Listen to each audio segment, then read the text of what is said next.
Movie की शुरुआत में सूरज की तापिश बहुत ज्यादा होने की वजह से इस दुनिया के सारे पेड़ पौधे जलकर राख हो गए हैं और इससे निकलने वाले धुएं से लोगों को सांस लेने में बहुत दिक्कत हो रही है, जिसके कारण लोग धीरे धीरे मर रहे हैं। ऑस्ट्रेलिया की एक सिटी में थोड़े लोग बचकर जी रहे होते हैं, पर वहाँ पर भी ऑक्सीजन नहीं होती। वहाँ से वो आर्टिफिशियल ऑक्सीजन के मास्क पहनकर अपना जीवन यापन कर रहे होते हैं। इस आर्टिफिशियल ऑक्सीजन को क्लोनिक्रॉप करके एक कंपनी बना रही है। उसी कंपनी की सुरंग में सिटी की सारी पावर सप्लाई प्रोड्यूस होती है। कंपनी में आर्टिफिशियल ऑक्सीजन बनाने की लैब में इथन के पापा रिचार्ड साइंटिस्ट का काम कर रहे होते हैं। इथन का 8वां जन्मदिन आता है, तो उस दिन इथन के पापा उसको एक गिफ्ट देते हैं और कहते हैं कि बेटा मैं तुम्हारे लिए गिफ्ट लेकर आया हूँ, इस बॉक्स को खोलो। इथन जैसे ही उस बॉक्स को खोलता है और उसके अंदर हाथ डालता है तो उसके हाथ में एक घड़ी जैसा गैजेट आ जाता है और उससे खून आने लगता है। वो उस दर्द को बर्दाश्त नहीं कर पाता और रोने लगता है। इथन की माँ भाग कर आती है और कहती है कि ये आपने क्या कर दिया, लेकिन रिचर्ड कहता है कि बेटा ये अब से तुम्हारे हाथ में ही रहेगा और मरते दम तक तुम इसको निकालना मत, ये तुम्हें इस दुनिया में पहचान दिलाएगा। अब ये कहकर इथन के पापा रिचर्ड वहाँ से निकल जाते हैं। लैब में जाने की थोड़ी देर बाद रिचर्ड के पापा से इथन को फोन आता है और कहता है कि तुम और तुम्हारी माँ थोड़ा चल कर आओ, मैं तुम्हारा इंतजार कर रहा हूँ। इथन और उसकी माँ आर्टिफिशियल ऑक्सीजन का मास्क पहनकर रोड पर चल रहे होते हैं। तभी कुछ लोग इथन की माँ को शूट कर देते हैं और उसको जान से मार देते हैं। उसका मास्क और इथन का मास्क निकाल कर वहाँ से चले जाते हैं। अब इथन पापा पापा करके पुकार रहा होता है कि पापा बचाने के लिए आएंगे, लेकिन वो आता ही नहीं। तभी जूडो करके एक आदमी आता है जो कि आर्टिफिशियल ऑक्सीजन का मास्क देकर उसको वहाँ से बचाकर ले जाता है और उसको अपने साथ पालने लगता है। इथन के पापा रिचर्ड के काम करने वाली क्रोनिकॉप कंपनी में वो एक इलेक्ट्रिसिटी डिपार्टमेंट में काम कर रहा होता है। अचानक एक दिन वहाँ पर पावर प्रॉब्लम आती है और उसको रिलोड करने के लिए इथन बहुत ट्राई करता है। तभी अलर्ट आता है कि अगर 30 सेकंड में उसको ठीक नहीं किया गया तो एक बहुत बड़ा बम ब्लास्ट होगा। इथन कैसे भी करके उसको ठीक कर देता है। ऐसी पावर प्रॉब्लम ठीक करने में इथन बहुत ही माहिर हो जाता है। उसके बाद ड्यूटी खत्म करके सारे वर्कर्स लाइन में खड़े हो जाते हैं। फिर उनकी आंखों को स्कैन कर रहे होते हैं। उसके लिए वो मास्क निकालते हैं और मास्क निकालते वक्त उस वर्कर्स में से एक खून की उल्टी कर रहा होता है। ये आर्टिफिशियल ऑक्सीजन सबको सूट नहीं करता और इसी की वजह से बहुत लोगों को ऑक्सीजन सिकनेस हो जाता है, जिसके शिकार होकर वो थोड़े दिनों में ही मर जाते हैं। तभी दिखाते हैं कि एक सिख आदमी अपने आप को आग लगाकर जला रहा होता है और ये सब इथन की आंखों के सामने हो रहा होता है। वहाँ से कट करके मूवी का टाइटल 2067 डाल के मूवी शुरू होती है। हमारा हीरो इथन शिफ्ट खत्म करके अपने घर जाता है। टीवी में उसके सामने न्यूज चल रही होती है। उसमें ऑक्सीजन सिकनेस की वजह से सिटी में बहुत से लोग थोड़े थोड़े करके मर रहे होते हैं। यहाँ कॉर्निकॉर्प कंपनी ऑक्सीजन सिकनेस के लिए सोल्यूशन की खोज करने की ट्राई कर रही होती है और जैसे इथन के पापा का नाम टीवी पर आता है वो गुस्सा होकर टीवी बंद कर देता है। तभी उसकी वाइफ वर्क खत्म करके घर आ जाती है और दोनों जॉली से बात कर रहे होते हैं। तभी दिखाते हैं कि अचानक उसकी वाइफ भी खून की उल्टी करती है। उसको भी वही ऑक्सीजन वाली बीमारी हो जाती है। काम करते करते वो भी टेंशन में आ जाता है और सोचता है कि मेरी वाइफ भी कुछ दिनों में मर जाएगी। उसी वक्त थोड़े ऑफिसर्स इथन को ग्राउंड फ्लोर पे बुलाने के लिए आते हैं और उसको जबरदस्ती बुलाते हैं। ये देखकर इथन डर जाता है। तभी वहाँ पर जूड आता है। जूड कहता है कि चलो चलते हैं, देखते हैं कि क्या करते हैं। वहाँ कॉर्निक्रॉप कंपनी की सीईओ रेजिना को मीट करते हैं। रेजिना कहती है कि हमारी सिटी की हालत दिन ब दिन खराब होती जा रही है, लोग धीरे धीरे करके खत्म हो रहे हैं। वो कहता है कि वो सब तो ठीक है, पर मुझे यहाँ पर क्यों बुलाया है और मैं कर भी क्या सकता हूँ। तब रेजिना कहती है कि तुम ही हम सबको बचा सकते हो। इथन को कुछ भी समझ नहीं आता कि ये ऐसा क्यों बोल रही है। रेजिना इथन को और उसके दोस्त जूड को लैब में लेके जाती है। वहाँ पर साइंटिस्ट बिली इथन को वेलकम करता है। उस लैब में एक टाइम मशीन होती है। वो इथन को दिखाकर कहता है कि इसको तुम्हारे पापा रिचर्ड ने खोज निकाला था। इसमें से एक मैसेज हमने फ्यूचर को यानी कि 2467 में भेजकर चेक करके देखा और वहाँ से भी एक मैसेज वापस आया और वो क्या मैसेज है तुम खुद ही देख लो। रेजिना इथन को वो मैसेज दिखाती है। इथन वो देखकर बहुत ही शॉक हो जाता है क्योंकि उसमें कहा होता है कि इथन को भेजो। वो भी वो मैसेज इस प्रेजेंट टाइम से 400 साल बाद से आया था और उसमें 400 साल आगे भेजने की यानी कि फ्यूचर में भेजने की बात कही गई होती है। वो देखता है कि फ्यूचर में 400 साल बाद लोग जिंदा हैं। उसे बहुत ताज्जुब होता है क्योंकि ऐसे आर्टिफिशियल ऑक्सीजन यूज करेंगे तो थोड़े दिन में ही सब मर जाएंगे। फिर कैसे 400 साल बाद भी ये मशीन और लोग जिंदा हो सकते हैं और उनको हमारा नाम कैसे पता है, मुझे कुछ भी समझ नहीं आ रहा और वो लोग हमको क्यों बुला रहे हैं, उसको कुछ भी समझ नहीं आता। रेजिना कहती है तुम इस मशीन के जरिए 400 साल के एक दिन पहले फ्यूचर में जाओगे और इस मैसेज को किसने टाइप करके भेजा है उनसे मिलना होगा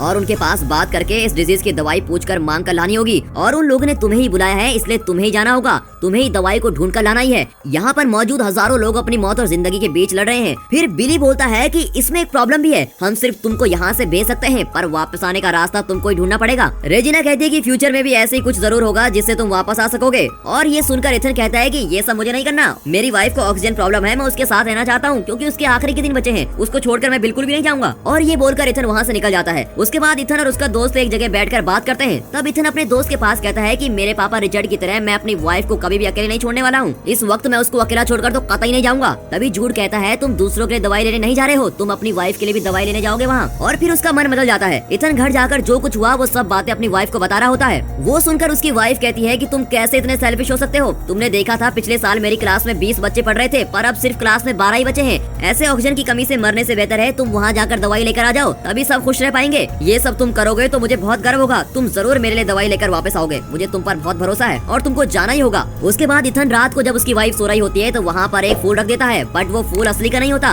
वो कुछ लोहे की पंखुड़ियों से बना हुआ होता है। उसमें उसने लिखा हुआ होता है आई विल बी बैक, और ये लिखकर वहाँ से निकल जाता है। अब आपको तो पता ही होगा कि ये लोहे का फूल क्यों है, क्योंकि वहाँ पर पेड़ पौधे तो है नहीं, तो असली का फूल कहाँ से आएगा। लेकिन जब वो जा रहा होता है तो उसकी वाइफ सोई नहीं होती, वो सिर्फ सोने की एक्टिंग कर रही होती है और वो इथन को पता नहीं चलने देती कि वो उसको देख रही है। अब इथन कॉर्निक्रॉप कंपनी के लैब में पहुंच जाता है, वहाँ रेजिना उसका वेट कर रही होती है। इथन उसके पास कहता है कि उस दवाई का एक ड्रॉप भी मिलेगा तो मैं उसको पहले अपनी वाइफ को ही दूंगा, अगर तुम ये बात मानती हो मैं तभी वहाँ जाऊंगा। ठीक है करके रेजिना भी एक्सेप्ट कर देती है। अब वो टाइम ट्रेवल का सूट पहनकर उस मशीन में रेडी होकर बैठता है। तभी साइंटिस्ट बिली इथन को एक छोटा सा गैजेट देता है और कहता है कि ये आयरन मैन पिक्चर में आने वाला जार्विस की तरह एडवांस रोबोट है, ये तुम्हारे एक एक मोमेंट को रिकॉर्ड करेगा और तुम्हें सारी चीजें बताएगा। जूड भी उसको बाय करके भेज देता है। अब मशीन ऑन हो जाती है, उसमें काउंटडाउन शुरू होता है और 0 के आते ही इथन के बदन पर बहुत सारे रेडियंस पास होते हैं और बहुत ही स्पीड से टाइम ट्रेवल करके फ्यूचर में जाकर वहाँ एक जंगल में लैंड होता है। लैंड होते वक्त बेहोश होकर गिर जाता है, आंखें खोलकर देखता है तो उसका सूट जल रहा होता है। उसको गौर करता है, वो उठकर उसको बुझाने की कोशिश करता है पर वो आग और जल रही होती है, तो वो उस सूट को निकाल कर फेंक देता है। अब वो सूट उसकी आंखों के सामने जलकर विस्फोट हो जाता है। तभी वो एक चीज पर गौर करता है, उसके चारों तरफ सारे हरे भरे पेड़ हैं। ये देखकर वो बहुत ही खुश हो जाता है और ताज्जुब भी होता है, क्योंकि पहली बार उसने इतने सारे पेड़ पौधे, इतनी नेचुरल ऑक्सीजन देखी होती है और उसका खुशी का ठिकाना नहीं रहता। अब वो हर चीज को छूकर मजे ले रहा होता है। दोस्तों ऐसा सब हमारे साथ तो नहीं हो सकता, पर एक गेम के लिए पूछता हूँ, पेड़ पौधों के बिना आप इस दुनिया में कैसे सर्वाइव करोगे? और क्या आपने कभी कोई पौधा लगाया है? अगर लगाया है तो कमेंट में जरूर बताना, और नहीं लगाया है तो प्लीज अब से लगाना शुरू कर दीजिए, क्योंकि आप जानते हैं ना पेड़ है तो हम हैं। खैर चलिए वापस मूवी में आते हैं। अब वो उस गैजेट की मदद से रूट को फॉलो कर रहा होता है। वो जा रहा होता है, तभी वहाँ पर एक आदमी का कंकाल पड़ा हुआ है और उसको देखकर वो डर जाता है। उसके कॉलर पर देखता है तो इथन वाइट करके लिखा हुआ है। ये देखकर तो वो बिल्कुल ही शॉक हो जाता है, क्योंकि ये उसी का कंकाल होता है। अब वो उसकी खोपड़ी पर देखता है तो ये गोली का निशान होता है। तभी उस कंकाल के पास में देखता है तो वहाँ पर वैसा ही गैजेट होता है जैसा उसको बिली ने दिया होता है। वो उस पुराने गैजेट से अपने नए गैजेट के बारे में पूछता है, पर वो बोलता है कि मुझे टाइम ट्रेवल के बारे में कुछ भी नहीं पता। फिर वो कंकाल के हाथ में देखता है तो वैसे ही घड़ी होती है जैसे उसके पापा ने उसको दी थी। अब उसको अपनी प्रेजेंट घड़ी के बाजू में रखकर देखता है। देखने में दोनों एक ही तरह दिखती हैं, लेकिन गौर करने वाली बात यह है कि जो उसकी प्रेजेंट घड़ी है उसमें रेड लाइट होती है और उस कंकाल की घड़ी में ग्रीन लाइट जल रही होती है। अब वो उस पुराने गैजेट को ऑन करके चेक करता है और उसमें बात करने की कोशिश करता है, पर उसमें तो 2% ही चार्ज बचा होता है और वीडियो डिस्प्ले नहीं हो पाती, इसलिए सिर्फ ऑडियो चलती है। फिर वो ये कहता है कि आखिरी में जो इंसिडेंट हुआ था उसके बारे में ऑडियो प्ले करो। उस ऑडियो में थोड़े डायलॉग्स के बाद कोई इसको गन से शूट करने की आवाज सुनकर बहुत डर जाता है। ऑडियो के प्ले होने के दूसरे सेकंड में उस गैजेट में चार्ज खत्म हो जाता है। फिर वो सोचता है कि जैसी आवाज इसमें सुनाई दे रही है वैसी मैंने कहीं तो सुनी है, कहीं तो जरूर सुनी है। अब उसे ऐसा एहसास होता है जैसे इस दुनिया में अभी कोई जिंदा ही नहीं है। थोड़ा थोड़ा अंधेरा होने के बाद वो प्रेजेंट वाले गैजेट की मदद के साथ आग जलाकर उसके बाजू में बैठ जाता है। फिर वो कुछ फल वगैरह ढूंढ कर खाता है। उसके खाने के थोड़ी देर बाद जोर से बिजली चमकती है और बारिश शुरू हो जाती है। तभी देखते हैं कि दूर से कुछ रोशनी नजदीक आ रही है। उसके बाद एक आदमी उसके नजदीक आ रहा होता है। उसको देखकर ये सोचता है कि कहीं ये वही आदमी तो नहीं जिसने मुझे मारा था, और वो डर कर भागने की कोशिश करता है, पर वो बेहोश होकर गिर जाता है क्योंकि उस फल में जहर होता है। आया हुआ आदमी उसके हार्ट पे एक इंजेक्शन लगाता है। थोड़ी देर बाद आँख खुलने पर उस आदमी के नजदीक आने पर ही पता चलता है कि वो उसका दोस्त जूड है। तब जूड कहता है कि तुमने वो जहरीला फल खाया, इसलिए मैं तुमको बचाने के लिए यहाँ आ गया हूँ। तुम अपनी जान के लिए लड़ रहे थे, जिसको हमने गैजेट के जरिए देख लिया था। तुम्हें बचाने और तुम्हारा साथ देने के लिए मैं भी आ गया हूँ। दूसरे दिन सुबह हो जाती है। फिर इथन जूड को भी वही कंकाल दिखाता है जो उसने देखा था, और ये देखकर जूड भी बहुत आश्चर्यचकित हो जाता है। उसके बाद दोनों जल्दी जल्दी दवाई ढूंढने की कोशिश कर रहे होते हैं और कहते हैं कि हमें जल्दी वापस भी जाना है। फिर वो अपने गैजेट से हेल्प मांगते हैं। वो उसको नया रूट दिखाता है। उसको फॉलो करते जाते वक्त वहाँ पर एक दरवाजा दिखता है। सिर्फ इथन उस दरवाजे के पास जाकर खड़ा हो जाता है। जूड एक पेड़ के पीछे छुपकर बैठ जाता है। तभी उस डोर से एक इंस्ट्रूमेंट निकलकर बाहर आता है और इथन की आंखों को स्कैन कर रहा होता है, और दूसरे ही सेकंड वो डोर खुल जाता है। दोनों अंदर जाते हैं। अंदर बहुत ही अंधेरा है और थोड़ी दूर चलने के बाद एक सिस्टम को देखते हैं। उसमें वेलकम इथन करके एक मैसेज डिस्प्ले होता है। तभी मशीन में आता है कि डीएनए को एनालाइज करना होगा। वो जैसे ही सिस्टम के आगे हाथ दिखाता है, उसके हाथ में जो घड़ी होती है वो अपने आप उसका खून निकालती है। वो दर्द के कारण तड़प रहा होता है। कुछ ही सेकंड में इसकी घड़ी की लाइट रेड से ग्रीन हो जाती है। फिर ये लोग समझ जाते हैं कि हम कॉर्निक्रॉप कंपनी में ही हैं। उस सिस्टम में इथन आखिर में जो इंसिडेंट हुआ था उसको डिस्प्ले करने के लिए कहता है। उस डिस्प्ले में इथन के 8वें जन्मदिन के समय रिचर्ड उसको वो घड़ी जब पहनाता है, उससे पहले के लैब में होने वाले इंसिडेंट को वो दिखा रहा होता है। रिचर्ड टाइम मशीन के जरिए एक मैसेज फ्यूचर को सेंड करता है। तभी रिप्लाई आता है कि सेंड इथन वाइट। ये देखकर रिचर्ड बहुत ही शॉक हो जाता है। सिर्फ वही नहीं, रेजिना और बिली दोनों भी शॉक हो जाते हैं। रेजिना पूछती है कि उन लोगों को तुम्हारे बेटे का नाम कैसे पता। रिचर्ड कहता है कि वही तो मुझे समझ नहीं आ रहा। रेजिना पूछती है कि वो लोग हमें सिर्फ मैसेज क्यों भेज रहे हैं, वो लोग यहाँ आकर हमसे बात भी तो कर सकते हैं। तभी उसके जवाब में बिली कहता है कि पावर फेलियर हो रहा है और अगर पावर प्रॉब्लम ना हो तो उस तरफ से इस तरफ कोई भी आ सकता है। वीडियो प्ले होने के बाद ही वहाँ पर भी पावर प्रॉब्लम आ जाती है। तभी इथन को जूड पर कुछ शक हो रहा होता है और पूछता है कि जहरीला फल खाते ही एक डॉक्टर या साइंटिस्ट आ सकता था, पर तुम ही क्यों आए। उसके लिए जूड कहता है कि अभी बात करने का टाइम नहीं है, आओ हम यहाँ से निकलकर पावर प्रॉब्लम को सॉल्व करते हैं, अभी हम तुम्हारी वाइफ को बचा सकते हैं। इसको सुनते ही इथन कहता है कि जब देखो तुम मेरी वाइफ के बारे में बोलकर मुझे यूज कर रहे हो, और जूड से लड़ता है। टाइम मशीन लॉन्च होने के लिए अब सिर्फ 3 घंटे और 30 मिनट है और उसमें वो काउंटडाउन शुरू हो जाता है। अब इन 3 घंटों के अंदर इनको 3 काम करने हैं। पहला कि इस तरफ से उस तरफ मैसेज किसने भेजा था, दूसरा ऑक्सीजन सिकनेस के लिए दवाई, और तीसरा है कि वहाँ की पावर सप्लाई को ठीक करना है, वरना वहाँ पर बहुत बड़ा धमाका हो जाएगा। अब वो सिटी के अंदर जाकर देखते हैं तो वहाँ पर सिटी सारी तहस नहस हो चुकी है, सब कुछ बर्बाद हो चुका है। वहाँ पर सारे लोग ऑक्सीजन न होने की वजह से मास्क के साथ ही वहाँ कंकाल में बने हुए हैं और वहाँ पर लाइन से बहुत सारे कंकाल पड़े हुए होते हैं, कोई जिंदा नहीं होता। इथन अपनी वाइफ की क्लासरूम की जगह पर जाकर देखता है, वहाँ पर उसकी वाइफ और दूसरे स्टूडेंट सारे मरकर कंकाल में बने हुए होते हैं। अपनी वाइफ के कंकाल के हाथ में उसी फूल को देखता है जो उसने जाने से पहले उसको दिया था। उसमें उसकी वाइफ ने लिखा हुआ होता है कि तुम फिर वापस जरूर आओगे, मैं भगवान से प्रार्थना करूंगी। ये देखकर वो बहुत अपसेट होकर रोने लगता है। वो जूड को देखकर कहता है कि हम किसी को भी बचा नहीं पाएंगे, सब लोग मर चुके हैं, और फिर दीवार पर लगकर बैठ जाता है। रोते हुए वो जूड से कहता है कि अगर मैं अपनी वाइफ को छोड़कर नहीं आता तो उसके साथ ऐसा कुछ भी नहीं होता, और ये सब लोग मरकर ऐसे कंकाल बनकर पड़े हैं, इसका मतलब तो यही है कि मिशन ऑलरेडी फेल हो चुका है। लेकिन जूड कहता है कि चिंता मत करो। ये सुनते ही इथन उस पुराने गैजेट की आखिरी ऑडियो को फिर से प्ले करता है और उसको सुनता है। उसमें वो वैसी आवाज को सुनता है जैसे जूड निकाल रहा होता है, और वो सोचता है कि कहीं वो जूड ही तो नहीं जो मुझे मारने के लिए आया है। उस ऑडियो को सुनकर जूड भी बहुत डर जाता है। फौरन जूड अपने आसपास रखी हुई पिस्टल को निकालकर ऑडियो में आई हुई आवाज जैसे हीरो को धमकाता है। आखिरी में जूड कहता है, मैंने तुमको शूट नहीं किया और तुम भी मरे नहीं हो, इस इंसिडेंट को बदल दिया गया है। तभी उनको एक वार्निंग मैसेज सुनाई देता है कि 2 घंटों में पावर प्रॉब्लम सॉल्व नहीं हुई तो यहाँ पर बहुत बड़ा धमाका होगा। उसको सुनते ही वो सोचते हैं कि पहली 2 प्रॉब्लम तो हम सॉल्व नहीं कर पाए, पर एटलीस्ट इसको तो सॉल्व करना ही होगा। फिर वो दोनों उठकर सुरंग के अंदर जाते हैं। स्टार्टिंग में वो जिस जगह पर काम कर रहे होते हैं वो वही जगह होती है। इथन उस जगह की प्रॉब्लम को सॉल्व करके देखता है, पर वो सॉल्व नहीं होती। उसी वक्त उस रूम का दरवाजा बंद होने लगता है। रूम के बाहर खड़ा हुआ जूड भागकर उसको रोकते हुए इथन को बाहर आने के लिए कहता है। इसके लिए इथन कहता है कि अगर मैं भी बाहर आ गया तो यहाँ इस प्रॉब्लम को सॉल्व कौन करेगा, और मैं बाहर आ गया तो धमाका होकर सब कुछ बर्बाद हो जाएगा, उसके बाद कुछ भी ठीक नहीं हो सकता।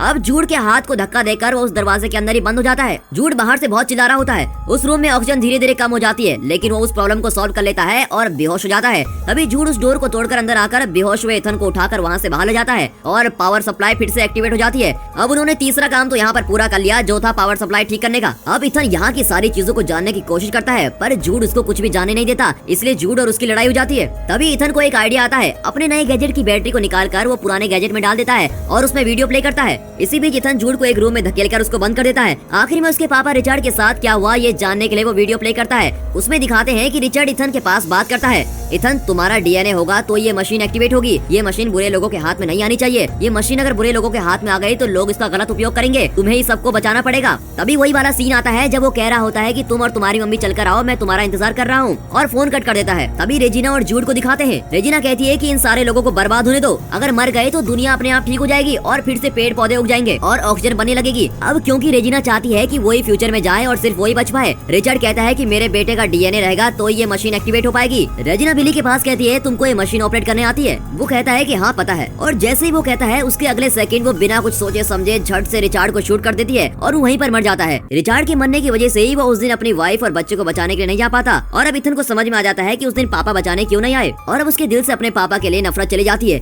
ये सब देखकर वो रो रहा होता है। तभी जूड उस रूम के अंदर का दरवाजा तोड़कर बाहर आ जाता है। वो वीडियो कंटिन्यूअसली चलाता रहता है। उसमें रेजिना रिचर्ड को शूट करने के बाद जूड से कहती है कि इथन की माँ को मार कर लाओ और इथन को हमारे पास लेकर आओ, वो इस मिशन का की है और उसी के जरिए हम फ्यूचर तक पहुंच सकते हैं। ये सब देखने के बाद इथन गुस्सा होकर कहता है कि तुमने भी मुझे यूज किया है, और जूड को देखकर चिल्लाता है, पर वो जूड कहता है कि इसमें मेरी कोई गलती नहीं है, मुझे भी तुम्हारे जैसे यूज किया गया है। अब वो जूड अपने आप को सच साबित करने के लिए खुद पर गोली चला देता है और वहीं पर इथन के सामने मर जाता है। अब रेजिना ने इथन को फ्यूचर में इसलिए भेजा ताकि उसके डीएनए से वो मशीन एक्टिवेट हो पाए, और वही उसका मेन मोटिव था उसको वहाँ भेजने का। अब इथन ये सोच रहा होता है कि उन्हें यहाँ आने से कैसा रोका जाए। तभी अचानक उसके पापा रिचर्ड का भेजा हुआ फर्स्ट मैसेज आता है जिसमें लिखा हुआ होता है कि ये मशीन बुरे लोगों के हाथ में नहीं आनी चाहिए। कट करके पास्ट में रेजिना उसके जाने वाले थोड़े लोगों के साथ टाइम ट्रेवल करने के लिए बिल्कुल तैयार है और इसका इंतजार कर रही होती है और सोच रही होती है कि थोड़े सेकंड में इथन को मारकर जूड यहाँ पर आ जाएगा और जैसे ही वो आएगा हम उसको भी मार देंगे और यहाँ से फिर हम फ्यूचर में चले जाएंगे। थोड़ी देर में मशीन में काउंटडाउन शुरू होता है और जैसे ही 0 आता है वो सब खुश हो जाते हैं और सोचते हैं कि जैसे ही वो आएगा खट से शूट कर देंगे, लेकिन वो सब ये देखकर शॉक हो जाते हैं क्योंकि उस मशीन में बहुत सारे पेड़ पौधे आ रहे होते हैं और उसी के साथ वो मशीन शट डाउन हो जाती है।